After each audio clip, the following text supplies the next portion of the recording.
Jeudi 12 septembre 2019, la librairie Ombre Blanche à Toulouse accueillait le romancier toulousain Jean-Paul Dubois, à l'occasion de la parution de son nouveau livre « Tous les hommes n'habitent pas le monde de la même façon », paru aux éditions de l'Olivier. La rencontre était animée par Jean-Antoine Loiseau. Bonne écoute.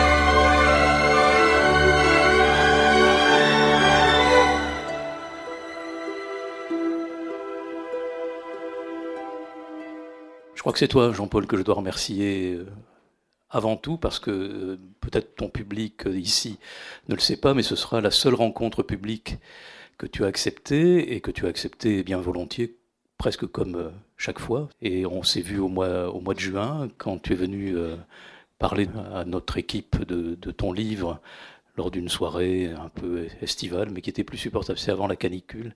Et tu étais avec ton ami et éditeur Olivier Cohen. C'était un moment, un de ces moments uniques, où tout le monde est heureux de te retrouver, de retrouver Olivier aussi, pour qui tu as une profonde amitié et reconnaissance, parce que même si tu n'as pas débuté chez lui, il a quand même beaucoup compté dans ta vie d'écrivain. Et puis je t'ai demandé si, comme d'habitude, tu accepterais. Donc tu as dit oui, avec cette condition auprès de ton éditeur que ça s'arrêtera là. Voilà, je crois qu'il faut que vous sachiez que Jean-Paul ne sera ici que pour vous et pour nous, et une seule fois. Et je t'ai mis Jean-Antoine Loiseau, qui est une espèce de compagnon de route maintenant pour les entretiens avec toi. Voilà, donc Jean-Antoine va parler de ce nouveau livre. Tous les hommes n'habitent pas le monde de la même façon. Ce livre toulouso-canadien ou canado-toulousain, ce livre de Jean-Paul Dubois qui... Finalement, je te disais hier, quand on s'est vu quelques minutes dans mon bureau, que il y avait le monde balsacien au 19e. Maintenant, tu as ouvert un autre monde, une galerie de personnages que nous ne retrouvons que rarement d'ailleurs, d'un livre à l'autre. Mais nous savons que ces personnages, ce sont les tiens. On les reconnaît, on les connaît, on les aime. Et comme nous t'aimons particulièrement, Jean-Paul, donc voilà, je vais m'arrêter là.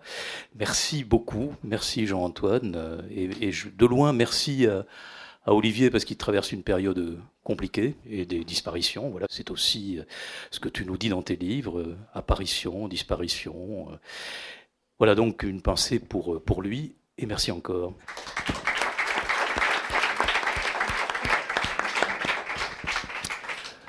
Merci beaucoup, Christian. Vous entendez au fond, j'essaie d'être un peu... Voilà. Merci, je suis très heureux de vous retrouver, Jean-Paul Dubois. En effet, c'est un compagnonnage un peu qui nous suit depuis maintenant un certain nombre d'ouvrages, puisque j'étais ici même pour évoquer avec vous La Succession, votre précédent roman, sorti, je crois, il y a à peu près 3 ans, c'est bien cela, en 2016. Et j'avais ici même aussi... Nous avions parlé du cas Snyder, qui était, je crois, avant-avant-dernier texte. Personnellement, je le dis d'entrée de jeu, tous les hommes n'habitent pas le monde de la même façon. On va parler du titre, on va parler du personnage central du livre, Paul Hansen. On retrouve ce prénom de Paul qui maintenant vous suit depuis maintenant un certain nombre de romans, de textes. Mon avis de lecteur, c'est vraiment un roman formidable. J'avais beaucoup aimé La Succession, on avait l'occasion de le dire ici. Je trouve que dans celui-là, il y a encore plus de tenue, de cohérence, de tension. Et on prend le livre et véritablement, on ne le lâche pas jusqu'à la fin, avec toujours vos qualités qu'on connaît, l'écriture, le style. Point de départ, la première question, comment est né ce nouveau texte? Est-ce que c'est parti du personnage central de Paul Hansen, qui, on va le voir dans le cours du roman, va un moment occuper un poste de superintendant de l'Excelsior, qui est un ensemble d'appartements, de bâtiments, dont il va être un peu le réparateur des matériels et le réparateur aussi des âmes, parce qu'il va aussi aider les personnes qui y habitent.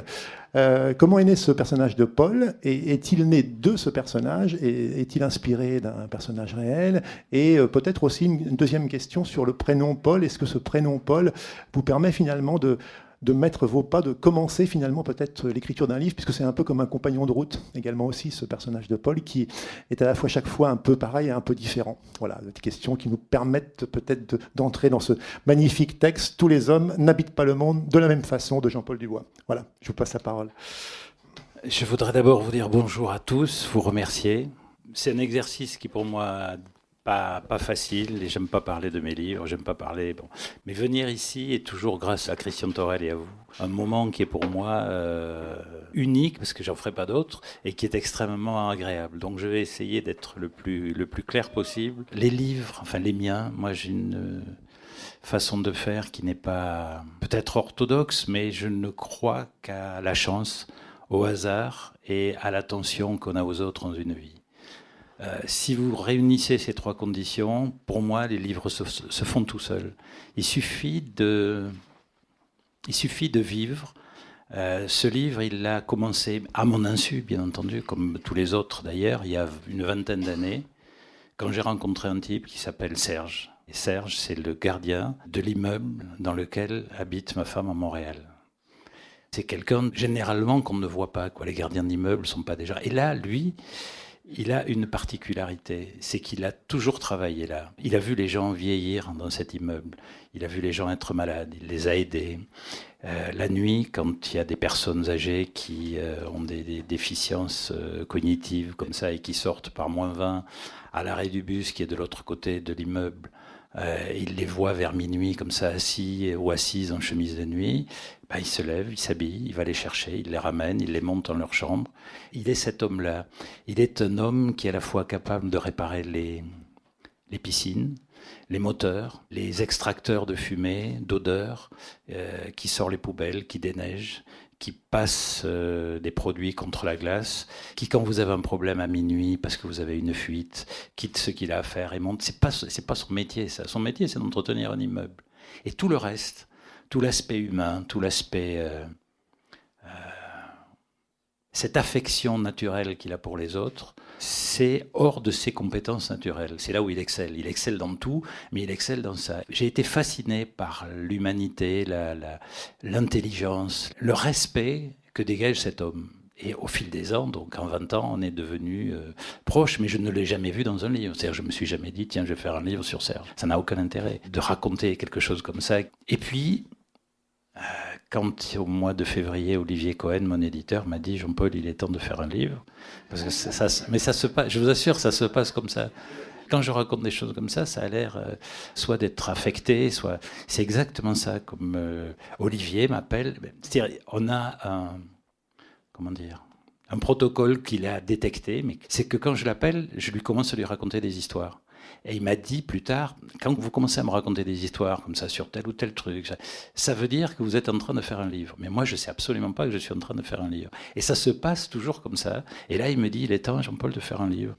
Mais tout ça se met en place en très peu de jours. Serge arrive dans ma tête. Et je me dis, putain, mais ce mec est extraordinaire. C'est un vrai... Je vais faire un film avec Serge. Et là, je me mets à mon travail et je commence le film avec Serge. Et Serge devient...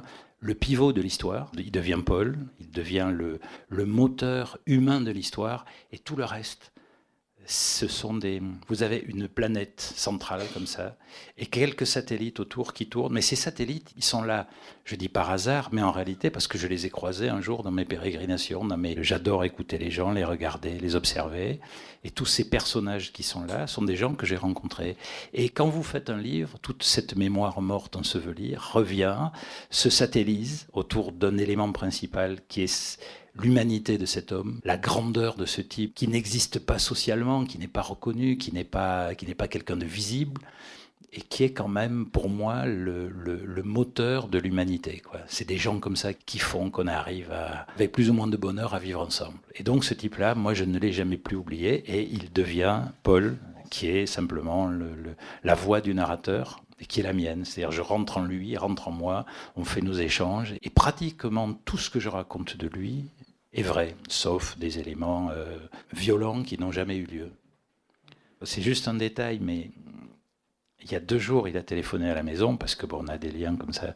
Il a téléphoné à la maison, et je raconte, il a recueilli des morts comme ça, qui sont morts dans l'immeuble, des gens qui ont chuté de l'immeuble, qui sont morts, qu'il a recueillis dans ses bras. Et là, il téléphone à la maison, il venait de finir le livre, il appelle Hélène, ma femme, et il lui dit « Je suis terrifié, je viens de la piscine, il y a une piscine collective, on vient de m'appeler pour reconnaître une résidente de l'immeuble qui est morte dans la piscine. » Et donc, grosso modo, ce que j'avais raconté 3-4 mois avant, sous une autre forme, ces produits-là, ce qui fait qu'il y a une forme de réalité prégnante, non pas parce que cet événement est survenu, mais parce que c'est la réalité de sa vie, quoi. C'est un homme qui vit parmi des gens qui vieillissent, qui est témoin de tout ça, quoi, qui est témoin du déclin d'un monde, du déclin d'une vie, du déclin d'une énergie. Et je trouve ce personnage... Cet homme-là, c'est pas un personnage, c'est bien plus que ça. Cet homme-là, absolument respectable et fascinant, voilà. Et c'est pour ça que j'ai mis dans le livre que je lui devais énormément. Il m'a porté, quoi, dans ce livre. J'ai essayé de rentrer en lui, j'ai senti tout ce qui pouvait l'habiter, quoi. On va suivre donc ce parcours de Paul Hansen du milieu des années 50, de 1955 à 2010.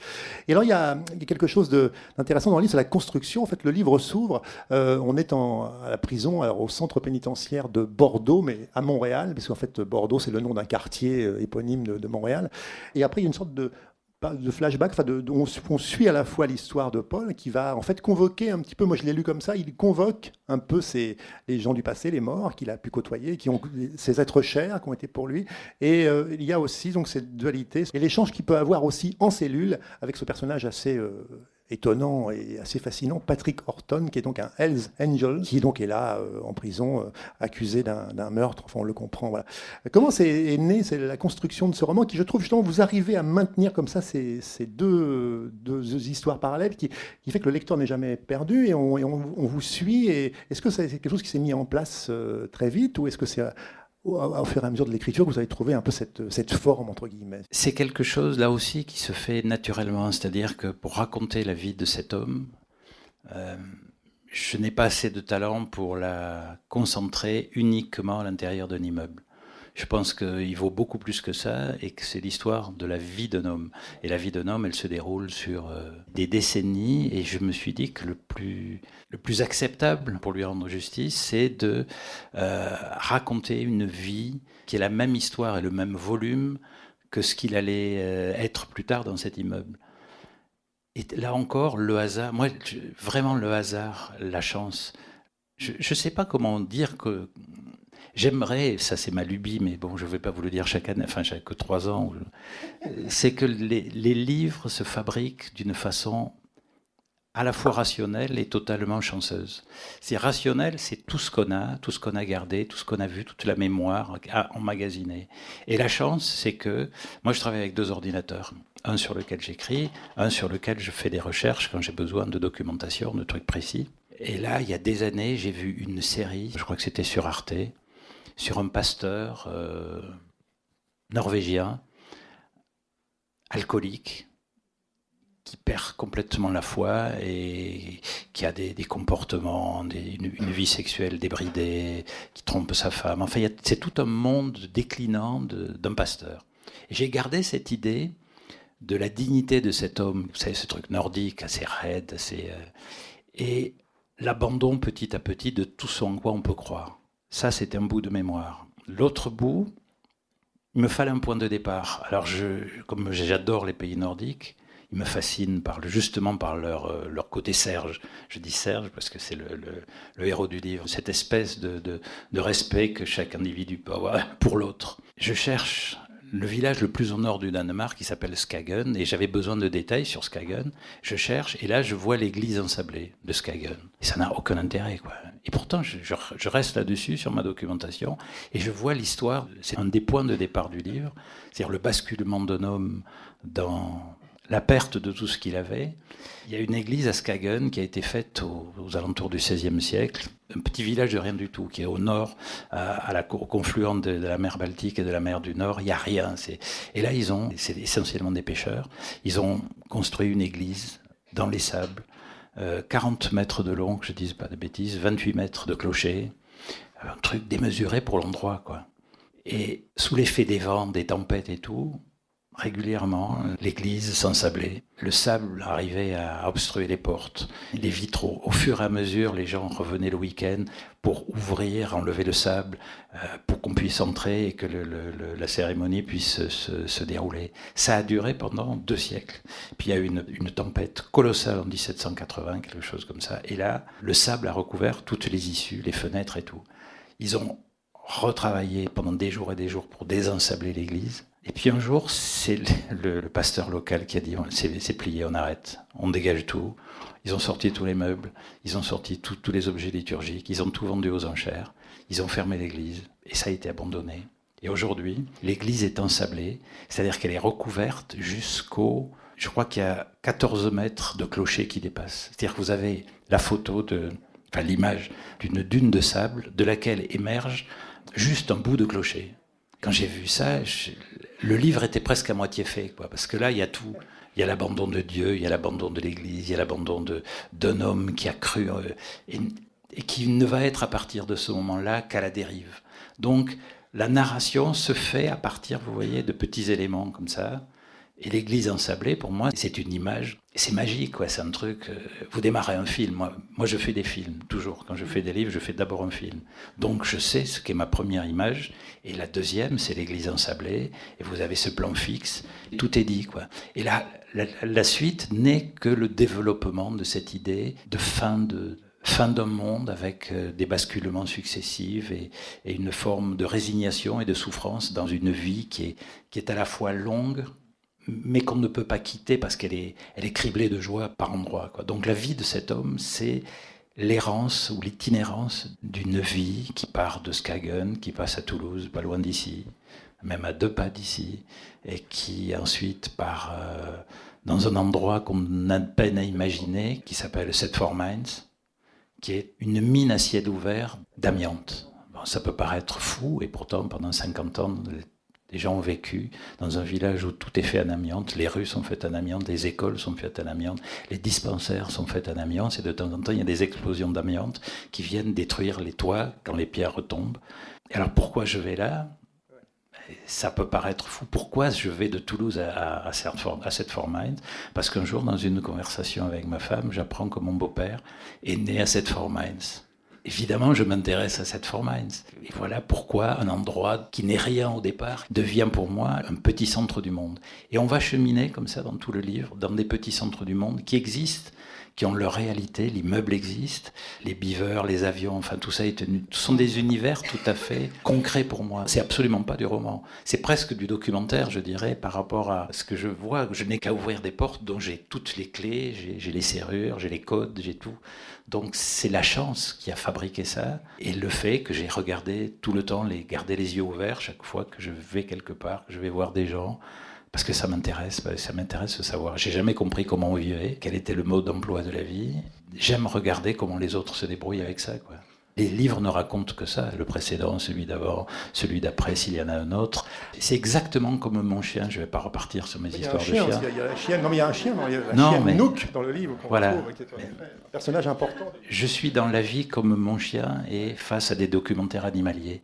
Il se colle devant et il peut regarder ça pendant 20 minutes. Mais je vous assure, et je sais qu'il est fasciné par ça, comme moi je suis fasciné par ça. Alors l'autre point commun, c'est que, moi j'ai arrêté de le faire pour voir ce qu'il y a derrière, mais lui, il regarde l'écran, il monte sur l'écran, et il va voir ce qu'il y a derrière l'écran. Vous savez, comme les singes qui essaient de voir ce qu'il y a derrière le miroir.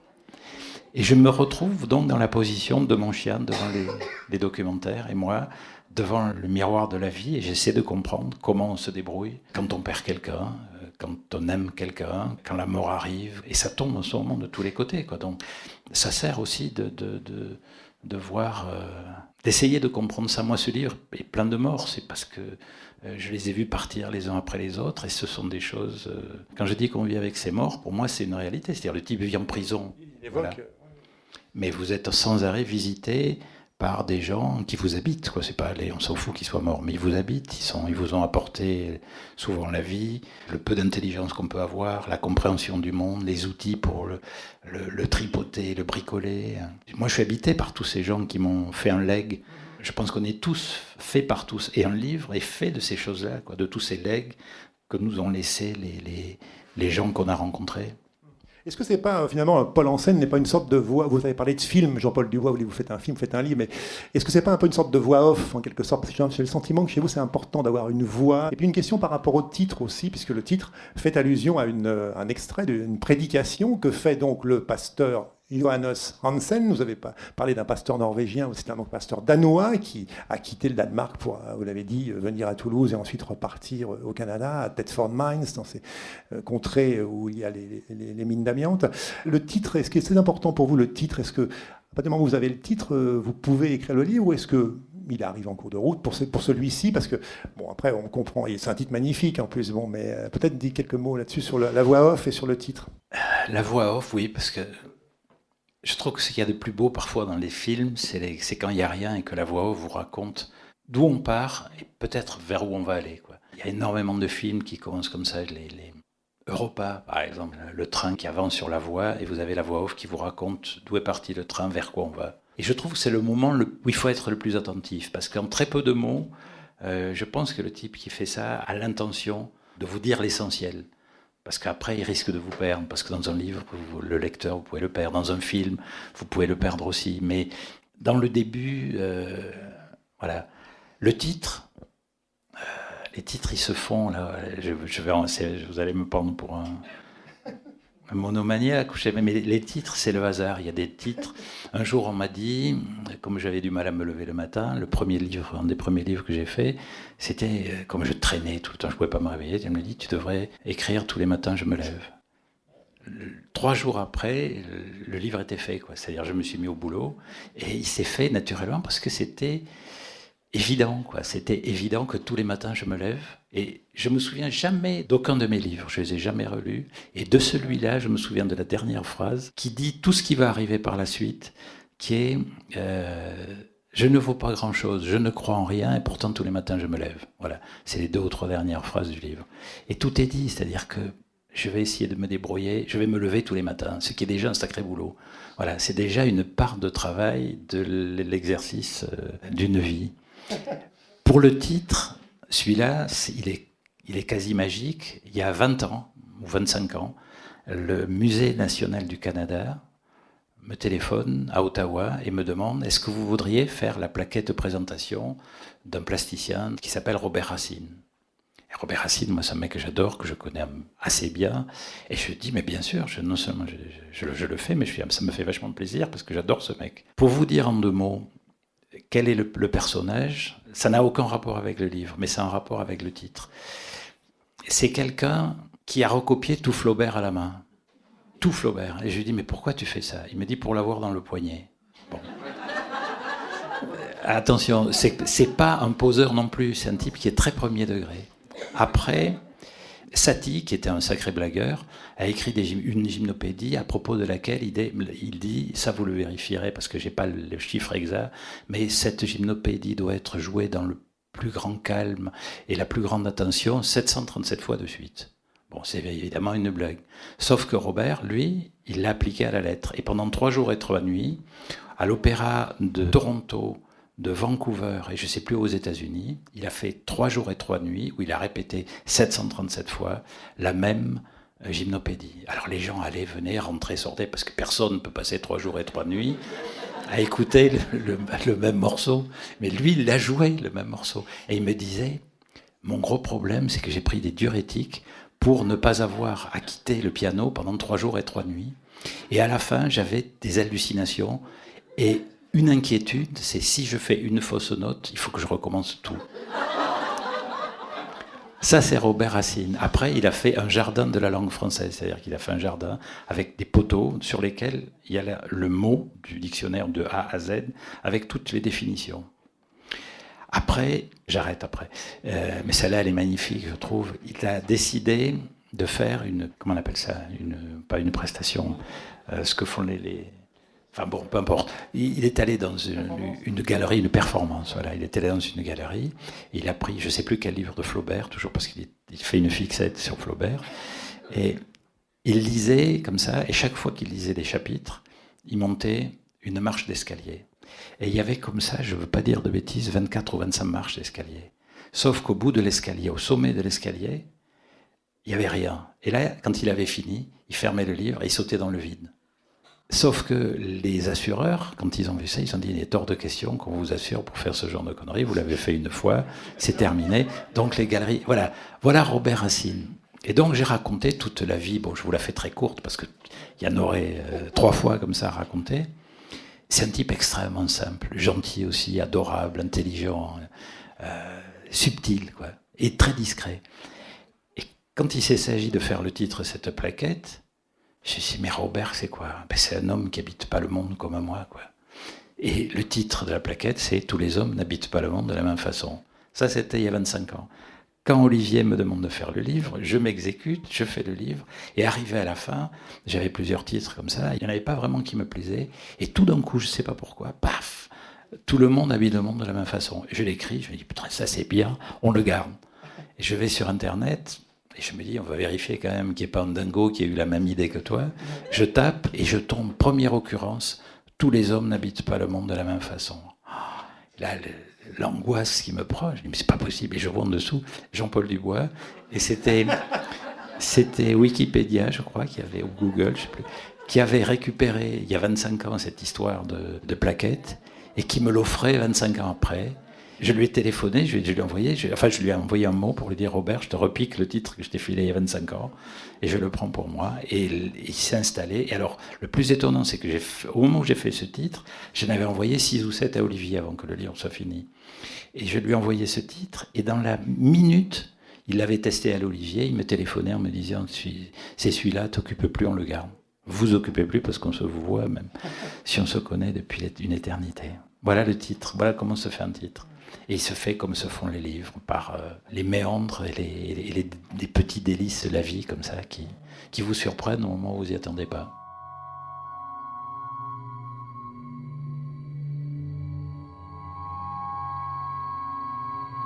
Vous écoutez Jean-Paul Dubois lors de sa venue à la librairie Ombre Blanche le 12 septembre 2019 pour la publication de son dernier roman « Tous les hommes n'habitent pas le monde de la même façon » aux éditions de l'Olivier.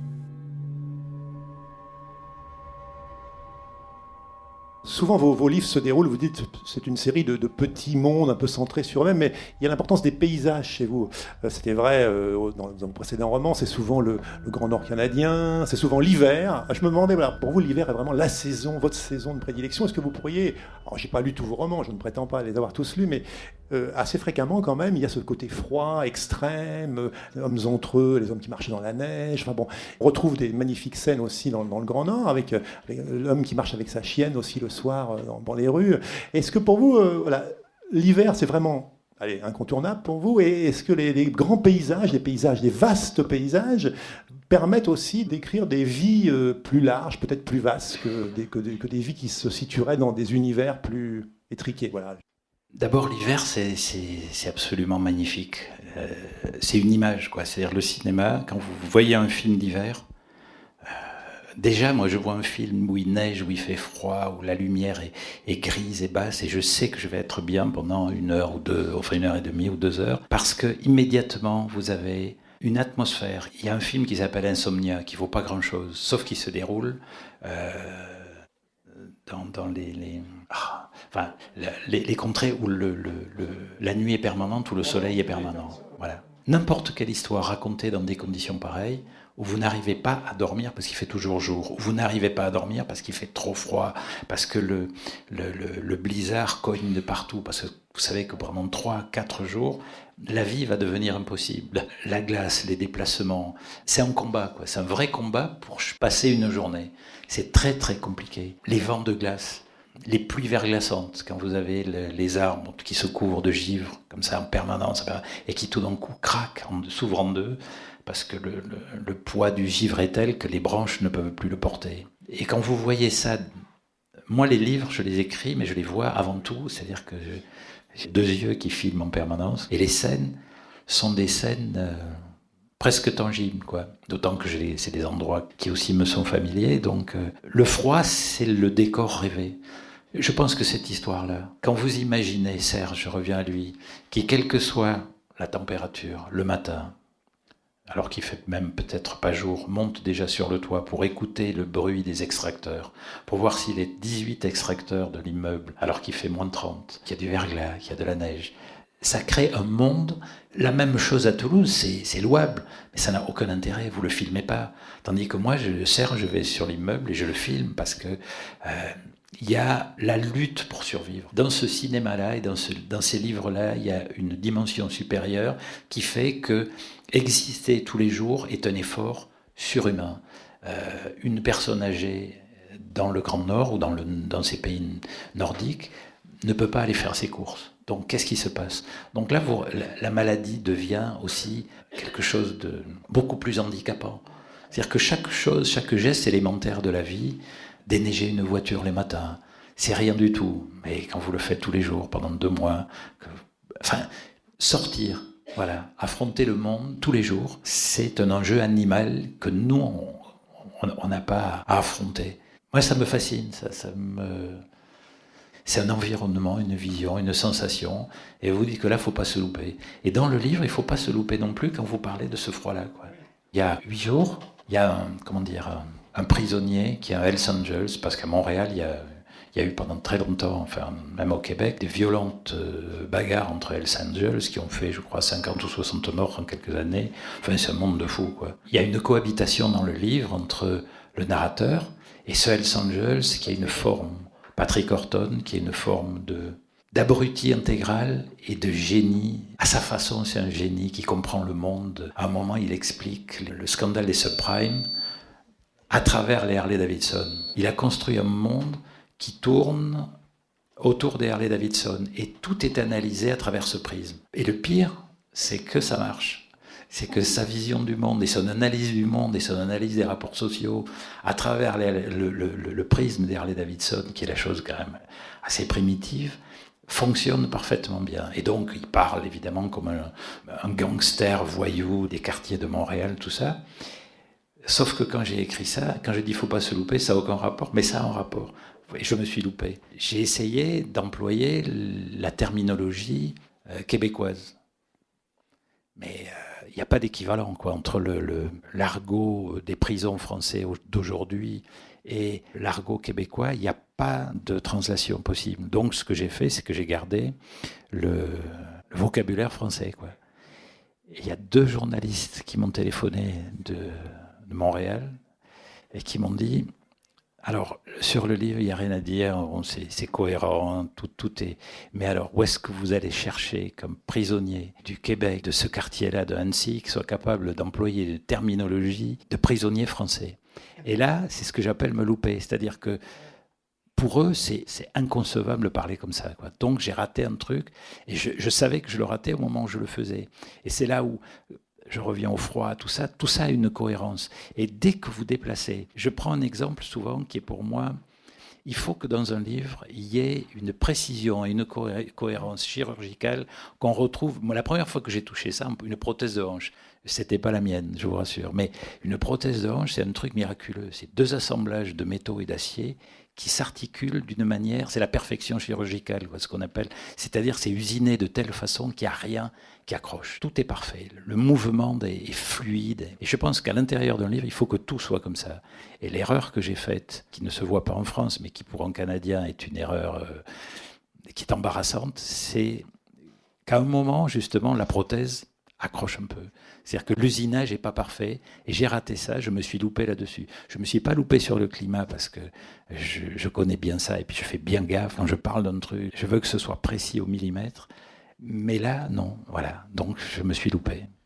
Vous êtes toujours très précis au niveau de la documentation. Il y a un passage que j'adore, enfin il y en a plein, c'est le passage sur l'orgue Hammond B3, par exemple. Ce qui est intéressant, c'est que même si on n'est pas du tout spécialiste, qu'on ne s'y intéresse pas, vous arrivez à nous intéresser, on est pris par l'histoire. Et l'orgue Hammond B3, qui a servi aussi bien aux Doors, dans le rock, que dans le classique. D'où vient comme ça ce passage sur l'orgue Hammond B3? Bon, c'est joué par un certain Gérard là, qui joue à l'église, si je me souviens bien. C'est mon beau-père. C'est votre beau-père, voilà. Bon, donc, qui jouait de l'orgue Hammond. Je pense cet exemple-là, comme ça peut être des passages de la manière de nettoyer une piscine, par exemple. Bon, et on est pris totalement. C'est mon père. Ah ouais, ouais. C'est mon père qui continue à m'habiter depuis des années. Il y a un passage sur une NSU Aero 80. J'étais tout gamin à l'époque, je devais avoir, 8-9 ans. Mon père a découvert le moteur rotatif Wankel. Et pendant des semaines, j'ai eu des repas où j'ai eu la description du piston rotatif Wankel. Et mon père était ce genre de type qui aimait les choses. Il les décrivait, il m'a passé ce virus. Et l'orgamon, c'est pareil. L'orgamon, moi, j'en ai rêvé quand on jouait dans un orchestre qui s'appelait le fameux Multicolor Contortionist Elastic Rock Band.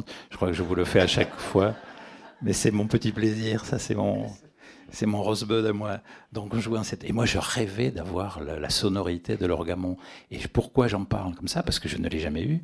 Mais surtout, j'ai essayé de comprendre comment fonctionnait, d'où venait ce son.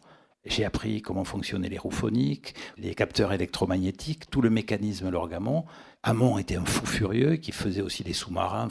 C'était un génie de la mécanique et de l'électromécanique. C'est un type extraordinaire. Et quand vous mettez le doigt dans l'apprentissage de quelque chose, c'est fini. Vous êtes la roue phonique, vous mettez le doigt dedans, elle vous absorbe, elle vous amène à la naissance de ces orgues qui ont été mythiques dans l'histoire de la musique. Il y avait les guitares Fender, les orgamons, il y avait 4-5 instruments qui ont marqué l'époque. C'était le Stradivarius du XXe siècle. C'est un peu comme finalement votre personnage, j'y pense, Paul. À l'Excelsior, cette grande copropriété, là, finalement, il est là pourquoi? Pour réparer aussi, pour réparer non seulement le matériel, mais les âmes, réparer aussi, aider les gens. 1, c'est comprendre, et 2, c'est réparer. Quand vous comprenez une chose, vous ne la voyez plus de la même façon. C'est exactement comme les animaux. À partir du moment où vous vous intéressez à un animal, vous ne le voyez plus de la même façon. Et il y a un rapport à ce qui nous entoure, encore une fois, qui demande de l'attention et du plaisir, parce que la chose... dans son inanité, vous renvoie quand même une énorme satisfaction. Un instrument de musique, c'est une chose, mais quand vous voyez la science, l'intelligence, la finesse, le génie qu'il faut avoir pour la concevoir, que ce soit un piano, un violon ou un orgamon, c'est magique, quoi. Apprendre ça, l'harmonisation d'un piano. Moi, j'ai eu la chance de rencontrer un jour le mec qui accordait les pianos du Capitole, et qui m'a donné un documentaire qui était absolument extraordinaire à voir, la façon dont les musiciens arrivent à entendre presque de la musique fantôme pour harmoniser leur piano. Il y avait un type notamment qui était un grand virtuose de piano, qui allait enregistrer à Vienne, au Grand Opéra de Vienne, il allait enregistrer des morceaux de Bach. Et l'accordeur, c'est l'accordeur de la marque Steno-Henson, qui est la marque prestigieuse par excellence ce piano. Et le type, il avait une frayeur quand il voyait arriver ce Français, parce que ce type, il avait 6 oreilles, 8, 10 oreilles. Il entendait des choses que personne n'entendait. Donc il était emmerdant comme la pluie. Lui harmonisait le piano au maximum. D'abord, il l'amenait dans la cave et lui disait, voilà, lequel vous voulez. Et là, vous aviez des Steinway rangés comme des biscottes. Il disait, l'année dernière, on a fait celui-là. Je vais prendre celui-là. Alors, il y avait 4 types qui montaient le piano à l'étage. Dans la salle de concert, on installait les micros. Et là, il y avait 2 jours d'harmonisation où le type essayait vraiment de régler à la fois les marteaux, les étouffoirs, chaque corde au millimètre. Et il savait que, arrivait le moment où arrivait le pianiste, il se mettait au piano.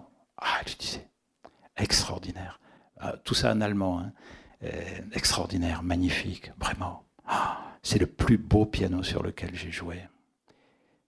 Et puis là, il y avait toujours un silence. Et puis le type disait, Eine Frage, c'était juste une question. Et là, il savait qu'il fallait tout reprendre. Et c'est ce monde-là, moi, qui me plaît, quoi. Essayer de ne pas y participer, parce que évidemment, mais essayer de raconter ça, quoi. Raconter comment se fait le monde de gens qui en ont un usage particulier, qui ont un rapport au monde, aux autres qui est particulier. Les gens qui réparent ce monde-là, quoi. Être capable de remettre un monde en marche. C'est comme remettre des êtres en marche, les réparer. C'est le plus fabuleux combat contre la mort, quoi. Ne pas jeter. Jeter des trucs, c'est accepter la mort. Donc, tant que vous pouvez réparer, vous êtes vivant et la chose est vivante. Où la relation est vivante. Jean-Paul Dubois, si vous le permettez, je vais me lire un passage. Vous avez parlé du moteur NSU Aero 80. Je ne sais pas si vous aimez lire des passages de vos textes. Il me semble. Voilà. Le titre du chapitre, c'est Le pasteur d'août. Influencé, j'imagine, par le climat insurrectionnel de cette année-là, mon père acheta en 1968 une voiture étrange, dotée d'un moteur d'une conception totalement révolutionnaire, élue dans l'allégresse générale voiture de l'année.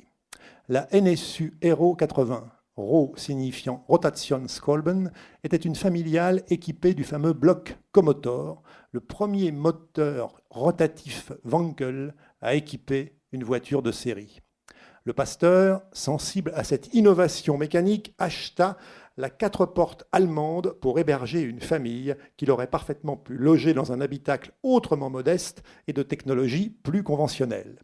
Peut-être Johannes avait-il encore en tête d'agrandir le cercle de sa descendance et d'implanter plus solidement la marque des Hansen sur ce territoire du Sud-Ouest.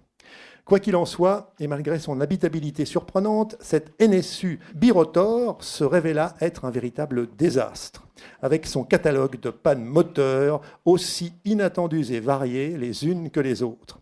La Aero 80, censée préfigurer la technique et l'inventivité du monde de demain, modéra ses ambitions, vit ses ventes s'écrouler et quelque temps plus tard précipita à elle seule la faillite, puis la disparition de la marque NSU, qui finit par être rachetée par Audi.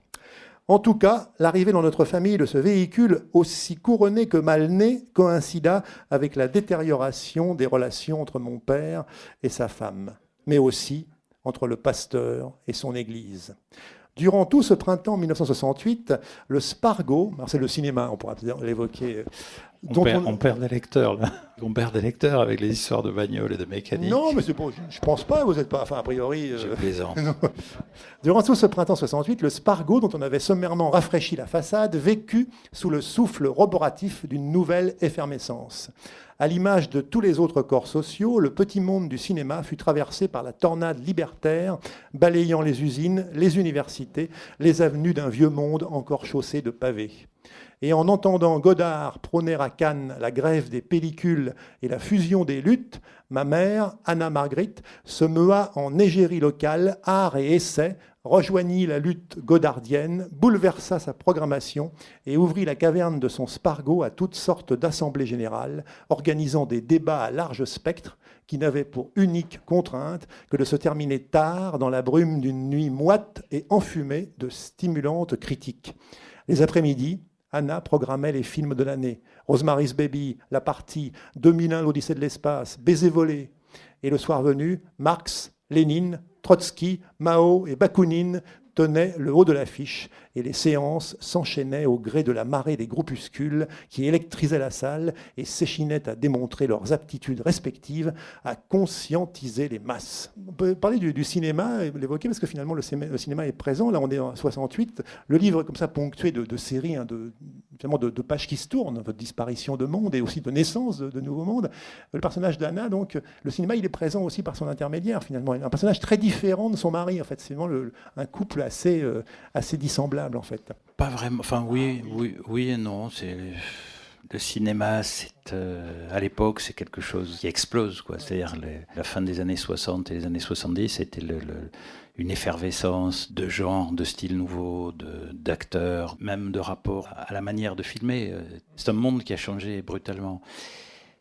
Son mari, lui, vit dans un monde qui, lui, est figé depuis des millénaires, quoi. C'est-à-dire qu'il est pasteur, il a un mur à gauche, un mur à droite, un mur devant, un mur derrière, et il doit se mouvoir à l'intérieur de ce carcan qui est immuable. Donc, ils ont deux vies différentes, mais leur perception du monde est assez commune. Et ils vont se retrouver, d'ailleurs, lorsqu'ils seront plus ensemble, dans la même trajectoire de fin de vie, ça va être à peu près la même chose, mais il n'y a pas des gens qui ont hormis à la toute fin, il y a très peu de gens qui ont des vies différentes des autres. Ça peut paraître hétéroclite, mais le problème, c'est qu'aucun des personnages ne sait comment se sortir des questions fondamentales d'une vie, c'est-à-dire comment on va se servir d'une existence pour passer à travers les années, sans trop de dommages, avec un certain bénéfice et aussi une forme de joie qui est indispensable, parce que la joie d'exister, le bonheur d'être en vie. Donc tout ça, ce sont des gens qui tâtonnent.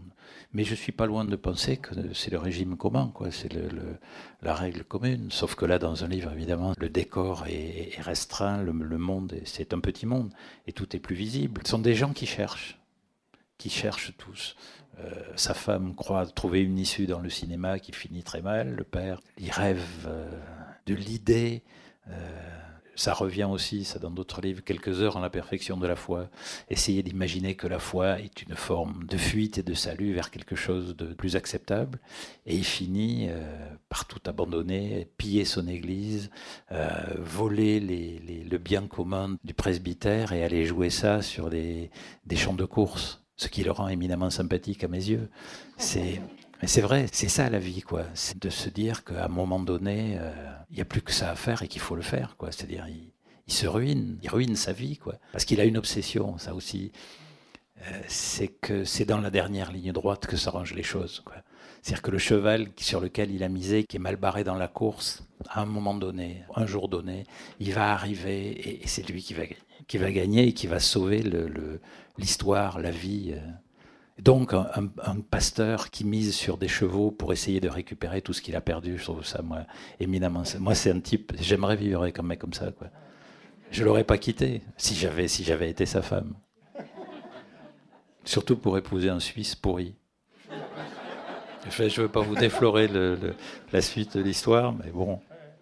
Vous ouvrez aussi des perspectives, Jean-Paul Dubois, après on va vous passer la parole parce que l'heure tourne, mais à travers un personnage qui est Winona Mapuche, qui est cette indienne algonquin, c'est bien ça?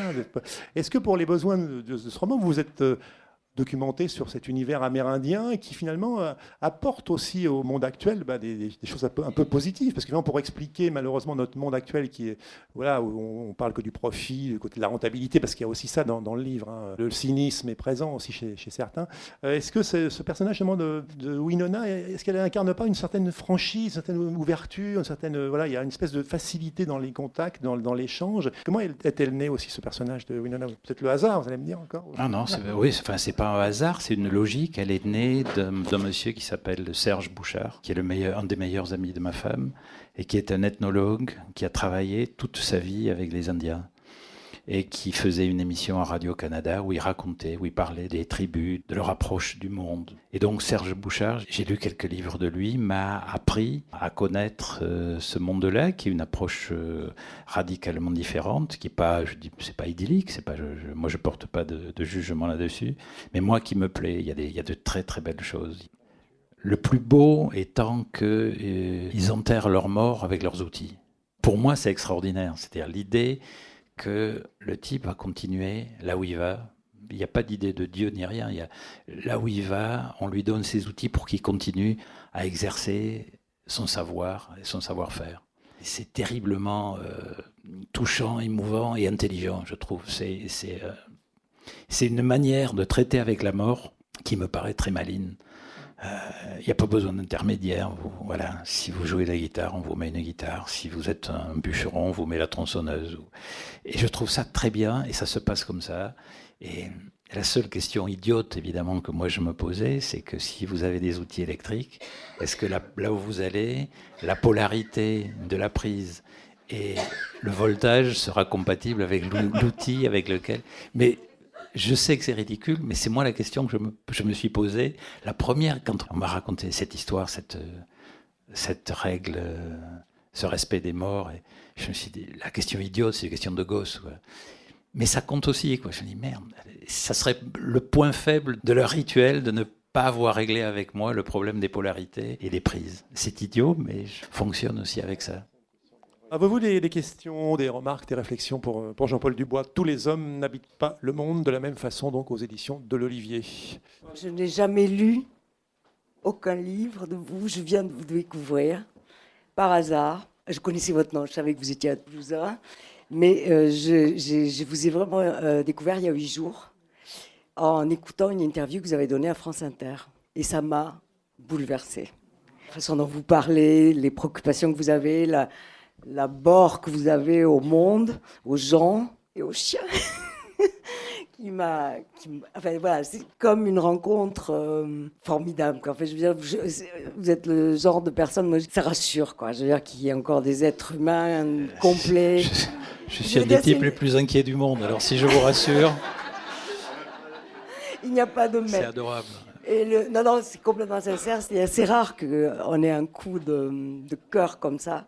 C'est vraiment et j'ai honte un peu de dire que je vous ai jamais lu, mais... Et vous avez tout à fait le droit. Non, mais la chose de formidable, c'est que je sais que le plaisir est à venir. Donc, C'est adorable. Merci beaucoup. Bonsoir. Moi, j'ai 2 petites questions. Est-ce que traditionnellement, écrit en un mois, comme d'habitude? Et la deuxième, c'est quand vous écrivez Sergei Boubka ou Kerian Reed, est-ce que vous les voyez physiquement, ces sportifs? J'ai pas compris la deuxième, pardon. La deuxième, c'est Kerian Reed et Sergei Boubka, qui sont des sportifs connus. Est-ce que vous les voyez physiquement ou c'est juste des noms d'emprunt? Est-ce que vous voyez qu'on les voit comme ça ou... Alors ça, comment vous dire le mode d'écriture, c'est toujours le même. On ne va pas revenir là-dessus. C'est 1er mars, 31 mars, parce que c'est une méthode qui, pour moi, fonctionne et qui me permet de garder le cerveau brûlant, enfin, entre guillemets, pendant 31 jours et 18 heures par jour, quoi. Voilà, constamment, pendant 31 jours. Et c'est fluide dans ma tête. Je ne dis pas que c'est fluide dans le livre, je ne me permettrai pas ça, mais il y a une fluidité, une continuité qui fait que seule cette façon de faire permet de produire... un livre pour moi. Je vous en veux pas du tout poser cette question, mais c'est pas pour vous que je dis ça. Mais j'ai souvent répondu à cette question, mais chaque fois j'ai envie de dire, mais est-ce que vous demandez à Toyota en combien de temps il fabrique votre voiture? L'essentiel, c'est que vous soyez bien dedans, qu'elle marche et tout. Or, dans ce milieu, si vous n'alliez pas la durée et la notion de pénibilité à l'écriture d'un livre, il y a quelque chose qui se casse dans l'image, dans la perception. Vous n'êtes pas quelqu'un de crédible et de sérieux. Et moi, c'est un truc qui m'agace profondément. Est-ce que vous savez en combien de temps Toyota fabrique votre voiture? Est-ce que vous en avez une idée? Comme ça, c'est 12 heures. Entre 12 et 14 heures, selon les modèles. Voilà. Donc, c'est beaucoup plus prodigieux de fabriquer une Toyota en 12 ou 14 heures que de faire un livre de 240 pages en 31 jours, parce que si vous multipliez 8 pages par jour par 30 jours, ça fait 240 pages, et j'ai encore une journée pour moi pour aller flâner. Donc, mon système est cohérent, il n'est pas... c'est pas une règle. Vous savez, chaque artisan ou chaque ouvrier a son tour de main, a sa façon de faire. Moi, c'est ma façon de faire qui est pratique, que je peux défendre intellectuellement, que je peux expliquer neurologiquement, parce que je m'y suis intéressé aussi.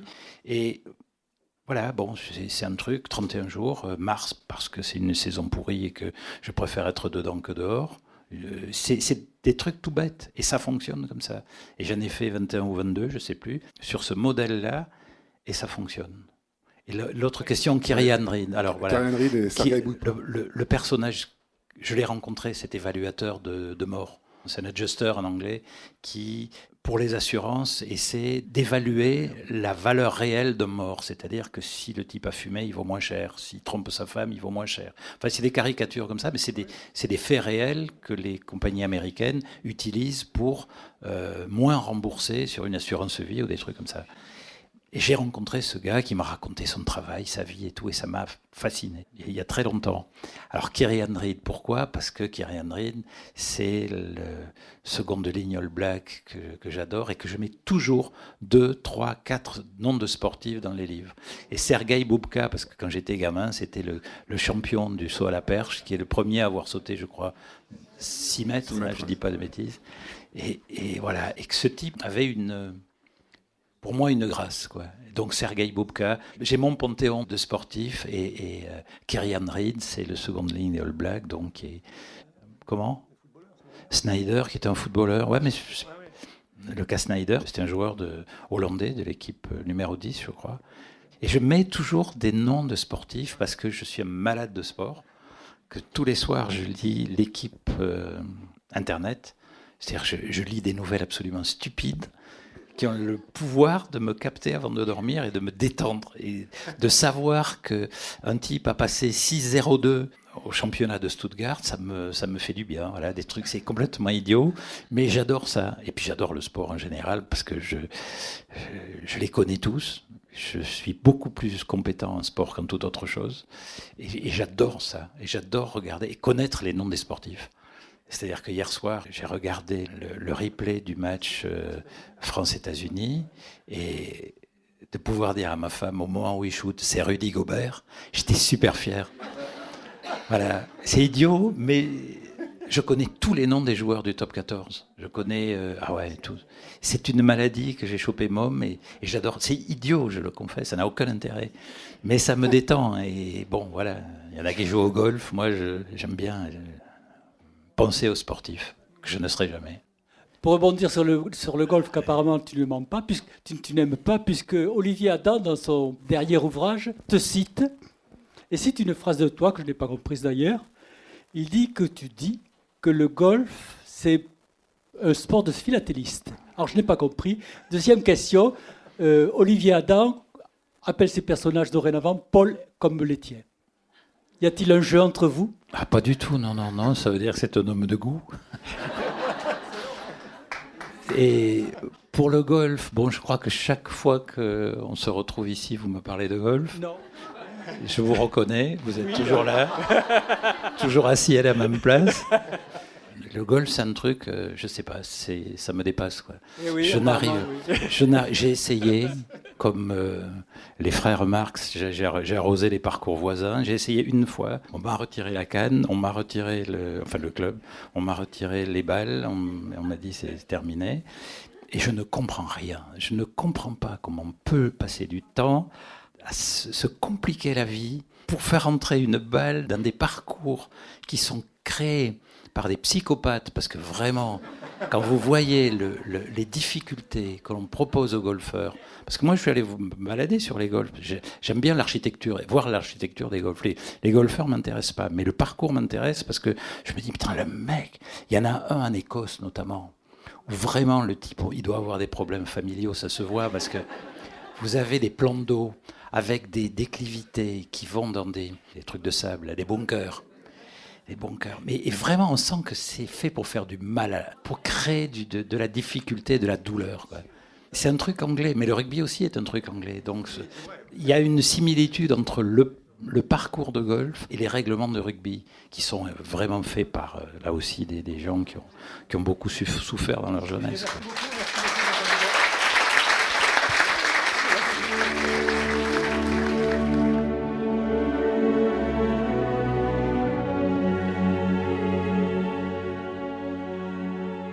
Il s'agissait d'une rencontre avec Jean-Paul Dubois pour son livre « Tous les hommes n'habitent pas le monde de la même façon », édition de l'Olivier, enregistré le 12 septembre 2019 à la librairie Ombre Blanche à Toulouse. Jean-Paul Dubois est aussi l'auteur, entre autres, de Une vie française en 2004, Hommes entre eux en 2007, Le cas Snyder en 2011 ou encore La Succession en 2016.